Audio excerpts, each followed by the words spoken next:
بسم اللہ الرحمن الرحیم الحمدللہ رب العالمین والصلاة والسلام علی اشرف الانبیاء والمرسلین اما بعد فاستعیذ باللہ من الشیطان الرجیم بسم اللہ الرحمن الرحیم السلام علیکم ورحمۃ اللہ وبرکاتہ۔ عزیز طلبہ کرام، امید کرتا ہوں احباب خیر سے ہوں گے۔ انشاءاللہ آج ہم تفسیر جلالین کے درس نمبر 403 میں سپارہ نمبر 10 سے سورہ توبہ کی منتخب کردہ آیات 20 سے لے کر 22 تک پڑھنے کی سعادت حاصل کریں گے، جن میں کلام باری تعالیٰ و کلام مفسر کا ترجمہ ہوگا، ربط و تعلق آیات کو ذکر کیا جائے گا، کلام مفسر کی تشریح و توضیح کرنے کی سعادت حاصل کریں گے، اور ساتھ ساتھ درس پر ہونے والے اعتراضات کا جواب دینے کی کوشش کریں گے۔ تو آئیے طلبہ کرام بلا تاخیر بڑھتے ہیں اپنے آج کے درس کی طرف۔ بسم اللہ الرحمن الرحیم۔ رب تعالیٰ نے ارشاد فرمایا، الذین آمنوا وہاجروا وجاہدوا فی سبیل اللہ بأموالہم وانفسہم اعظم درجۃ عند اللہ وَأُولَئِكَ هُمُ الْفَائِزُونَ۔ آئیے طلبہ کرام سب سے پہلے ان آیات مقدسہ کا ماقبل آیات کے ساتھ ربط اور تعلق جان لیتے ہیں۔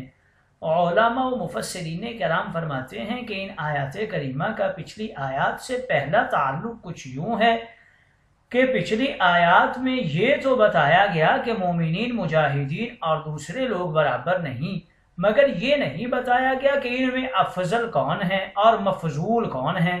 اب اس آیہ کریمہ میں اس امر کا فیصلہ کیا جا رہا ہے کہ مومن مجاہدین افضل ہیں اور دوسرے لوگ مفضول ہیں۔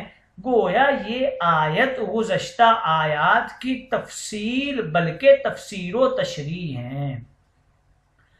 دوسرا تعلق ان آیات مقدسہ کا ماقبل آیات کے ساتھ کچھ یوں ذکر کرتے ہیں کہ پچھلی آیت میں دعویٰ کیا گیا تھا کہ مومن مجاہدین اور دوسرے لوگ برابر نہیں ہیں، مگر اس کی دلیل بیان نہیں ہوئی تھی کہ کیوں برابر نہیں ہیں۔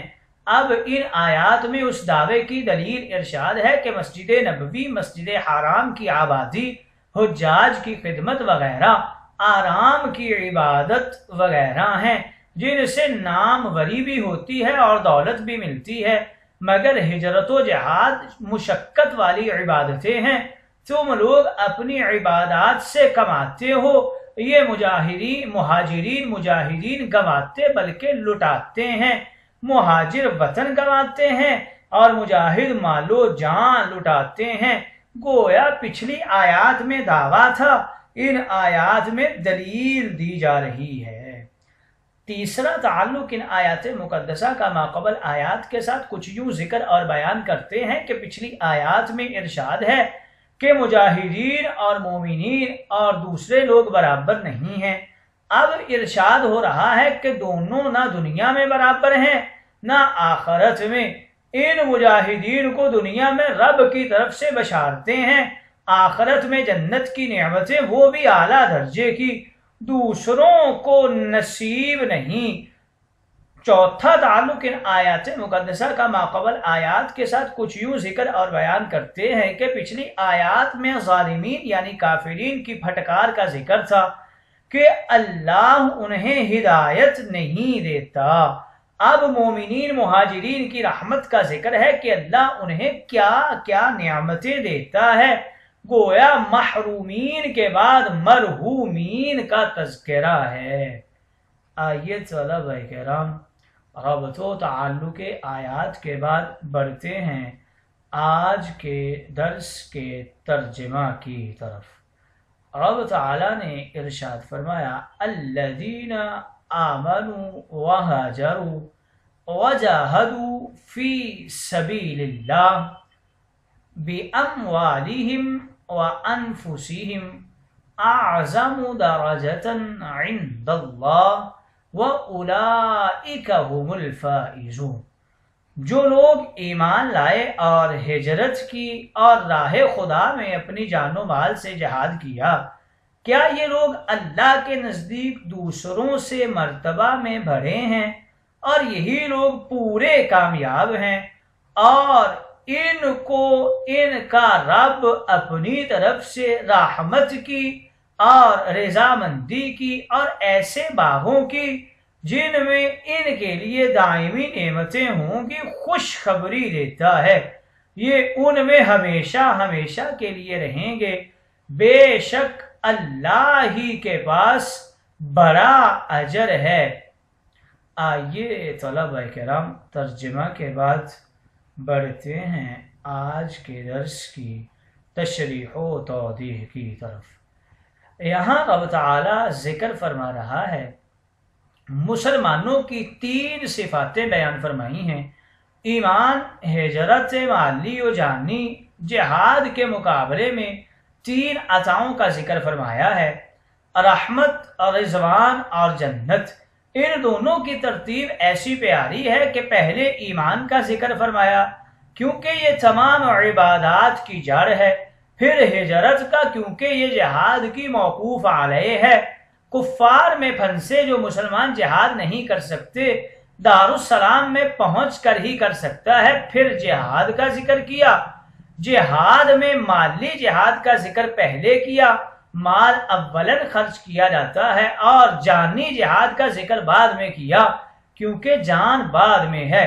یوں ہی جزا میں پہلے رحمت کا ذکر ہوا جو ایمان کی جزا ہے کیونکہ یہ ایمان پر موقوف ہے اور ایمان کی طرح تمام نعمتوں سے عام بھی ہے اور پہلے بھی ہے۔ پھر رضوان کا ذکر ہوا جو احسان کی انتہا ہے، یہ جہاد کی جزا قرار پائی ہے۔ مجاہد نے جہاد میں مال و جان کی قربانی دی ہے، رب نے انہیں اس کے عوض اپنی رضا اور عطا کی۔ پھر جنتیوں کا ذکر ہوا، ہجرت کی جزا کے مہاجر نے راہ خدا میں اپنا وطن چھوڑا تو رب نے انہیں بہترین وطن یعنی جنت عطا فرمائی۔ چونکہ ہجرت میں اپنی دولت، عزیز و اقارب، گھر بار چھوڑنا پڑتا ہے، اس کے عوض رب تعالی نے انہیں نعیم مقیم بخش دیا ہے۔ اس آیہ کریمہ کی چند تفاسیر ہیں، ان کا خلاصہ پیش کر رہے ہیں کہ مہاجر مجاہدین مومن، غیر مجاہدین غیر مہاجر کے برابر نہیں، کیونکہ جن لوگوں نے ایمان قبول کیا اور ہجرت کی اور اپنے مال و جان سے اللہ کے راہ میں اخلاص کے ساتھ جہاد کیا، وہ اللہ کے نزدیک بہت بڑے درجے والے ہیں۔ یہی وہ لوگ اول درجے کے کامیاب ہیں۔ اللہ تعالیٰ انہیں دنیا میں رسول اللہ کے واسطے اور بواسطہ زبان خلق بشارت دیتا ہے، اور مرتے وقت فرشتوں کے واسطے سے قبر و جنت میں بلا واسطہ بشارت دے گا اپنی رحمت خاصہ کی، اپنی رضامندی کی، اور ایسی جنتوں کی جو ان کی دائمی ملک ہوں گی۔ ان کو نہ فنا ہے نہ موسم وغیرہ کی پابندی ہے، اور یہ لوگ بھی اس میں ہمیشہ رہیں گے، وہاں سے کبھی نہیں نکلیں گے، نہ انہیں موت آئے گی۔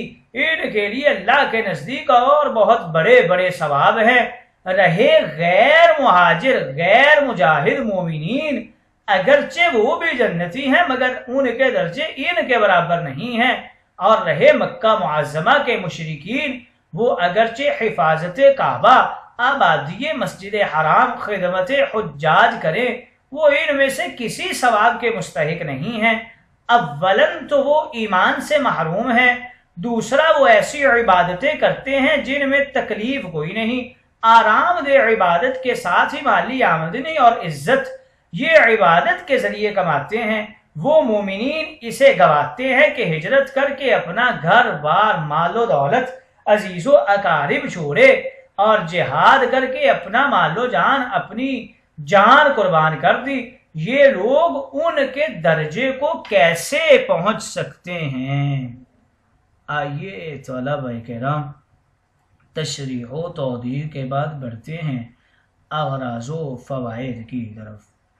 ذالکہ سے اس بات کی طرف اشارہ کر رہے ہیں، ایمان، ہجرت جہاد سے افضل ہے۔ یہ فائدہ مذکورہ ترتیب سے حاصل ہوا ہے کہ ہجرت کا ذکر جہاد سے پہلے ہوا۔ دوسرا فائدہ آج کے درس سے ہمیں یہ حاصل ہوتا ہے کہ مہاجرین صحابہ حضرات انصار سے افضل ہیں، کیونکہ انہوں نے اللہ کے لیے ترک وطن کیا، اس لیے ہمیشہ سے مہاجرین کا ذکر قرآن مجید میں انصار سے پہلے ہوتا ہے۔ من المہاجرین فرمایا، نبی کریم صلی اللہ علیہ وسلم نے اگر ہجرت نہ ہوتی تو ہم انصار میں سے ہوتے، مگر خیال رکھنا کہ انصار کی شان بھی ہمارے وہم و گمان سے وراء الورا ہے۔ یہ نبی کے میزبان ہوئے، مہاجرین پناہ اسلام کی اشاعت کرنے والے ہیں۔ فرمایا نبی کریم نے کہ ہم انہیں سب کے احسانات کے بدلے ادا کر دیے سوائے ابو بکر صدیق اور انصار کے، ان کا بدلہ اللہ تعالیٰ ہی عطا فرمائے گا۔ تیسرا فائدہ آج کے درس سے یہ حاصل ہوتا ہے کہ جہاد تین طرح کا ہے، صرف مالی جہاد جیسے کسی مجاہد کو سامان جہاد دے کر محاذ پر بھیجنا، صرف جانی جہاد جیسے خود میدان میں جانا، اور تیسرے نمبر کا جہاد جانی و مالی، خود بھی میدان میں جانا اور دوسروں کو بھی سامان لے کے دینا، جیسے حضرت عثمان غنی صدیق اکبر کے جہاد ہیں۔ ان سب میں سے آخری جہاد سب سے افضل ہے۔ یہ تینوں فوائد ہمیں اعظم درجۃ عند اللہ سے حاصل ہوئے ہیں۔ چوتھا فائدہ آج کے درس سے یہ حاصل ہوتا ہے کہ جہاد میں ہر قسم کا مال خرچ کرے، کھانا، کپڑا، سواری، ہتھیار، یہ فائدہ ہمیں اموالہم جمع فرمانے سے حاصل ہوا ہے۔ پانچواں فائدہ آج کے درس سے یہ حاصل ہوتا ہے کہ جہاد میں صرف ملک گیری، غنیمت، ناموری کی نیت نہ ہو، بلکہ محض رسول اللہ کی خوشنودی، اس کی رضا اور اللہ کی رضامندی کی نیت ہو، بلکہ ہجرت میں صرف پناہ لینے، مال و دولت حاصل کرنے کی نیت نہ ہو، رضائے الہی مقصود ہو۔ یہ فائدہ ہمیں فی سبیل اللہ فرمانے سے حاصل ہوا ہے۔ آئیے طلبہ کرام، فوائد کے بعد بڑھتے ہیں آج کے درس پر ہونے والے اعتراضات کی طرف۔ پہلا اعتراض یہ ہوتا ہے، رب تعالیٰ نے یہ تو فرمایا کہ مومن مہاجرین بڑے درجے والے ہیں، یہ نہیں فرمایا کہ کس سے بڑے ہیں، یعنی اعظم اس میں تفضیل ہے۔ اب یہ اس میں تفضیل کس کے مقابلہ میں ذکر کیا ہے؟ اس کا جواب یہ دے رہے ہیں کہ اگر اعظم بمانے عظیم ہے تب تو یہ سوال ہی پیدا نہیں ہوتا، اور اگر اپنے اصلی معنی میں اس میں تفضیل ہے اور اس کا مفضل علیہ ذکر نہیں کیا گیا، جس سے معلوم ہوا کہ سب سے اعظم ہیں، ایسے موقعوں پر کسی چیز کو پوشیدہ کرنا عموم اور اطلاق کا فائدہ دیتا ہے۔ دوسرا اعتراض آج کے درس کے اوپر یہ ہوتا ہے، کیا امام حسین سے حضرت بلال اور عثمان اور سلیمان فارسی افضل ہیں کہ وہ حضرات مومن مہاجر ہیں، مجاہد سب ہی کچھ ہیں، اور حضرت حسنین کریمین نہ مہاجر ہیں نہ مجاہد ہیں؟ اس کا جواب یہ دیتے ہیں کہ کربلا نے حضرت حسین کو یہ تمام منزلیں طے کرا دی ہیں، وہ اس سفر میں بے مثال غازی، بے مثال مہاجر اور بے مثال مجاہد، بے مثال روزے دار، گھر بار راہ خدا میں لٹانے والے ہوئے ہیں۔ کون کہتا ہے کہ وہ مہاجر مجاہد نہیں تھے؟ تا قیامت مہاجرین و مجاہدین کی ہجرت و جہاد ان کے قدموں کی خاک کے برابر بھی نہیں ہو سکتی۔